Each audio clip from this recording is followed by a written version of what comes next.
Nandiri nga mga idol itong si Josh Hart nang matikman niya itong Filipino snack na ito. Pero bago yan, atin munang tingnan itong mga litratong ito dahil nakakatuwa nga ito para sa mga Pinoy. Dahil eto ngang mga USA basketball players, ang mga Amerikanong ito ay mukhang ine-enjoy ang kanilang time, lalo na ang pagkain ng mga Filipino snacks na ito. Sa unang litrato makikita nga natin itong si Coach Kerr, pati na rin si Coach Po na pinapapak nga ang barbecue mga idol at mukhang nag-e-enjoy nga sila.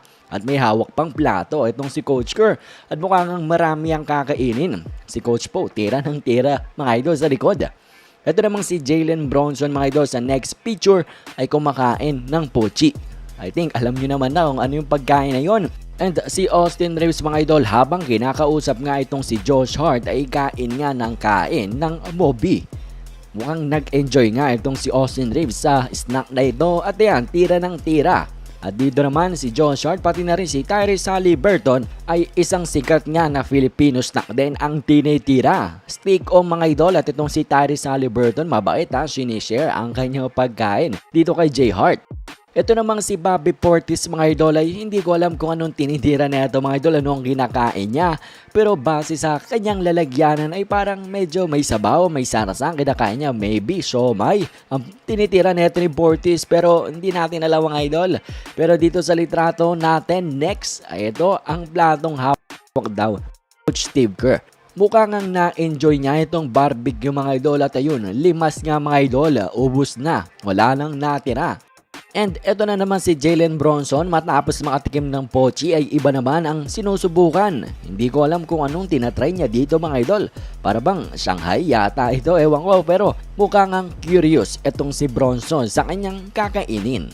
At ngayon ay atin na ngang silipin mga idol itong video clip kung saan itong si Josh Hart ay parang nandiri nga sa natikman niya na Filipino snack.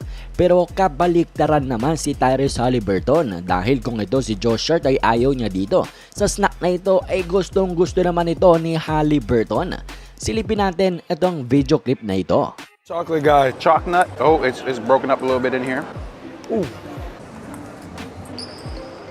Yeah, that's fire. Melts very fast in your mouth. It's really good. I'm not a big peanut butter dude. That ain't it. I'm gonna get that like a 2. 7 out of 10. 8.8. We got Moby caramel puff. Mobies? Wow. Oh, those are decent. You're fire. It's like popcorn, but like nothing gets stuck in your teeth. No, I'm digging this. These like 8, 9 out of 10. Like I could consistently eat these. I'll give it a good 8. 9. Let me get another one. So hindi man ayon sa taste buds neto ni Josh Hart mga idol ang choknat, pero na-enjoy niya naman ang chichirian na Moby. At itong si Tyrese Haliburton pati si Cam Johnson ay na-enjoy ang lahat ng kanilang natikman. At ngayon ay panoorin nga natin ang video clip na siguradong kaiinggitan nating lahat. Napakaswerte nga ng mga Pinoy fans na ito dahil nakita nila ang isang NBA legend. Hindi lamang nga sa player kundi as a coach din, si Coach Steve Kerr. Napapicture pa itong si Kuya. Alam nyo ba, etong si Steve Kerr ay 9-time NBA champion as a player and as a coach.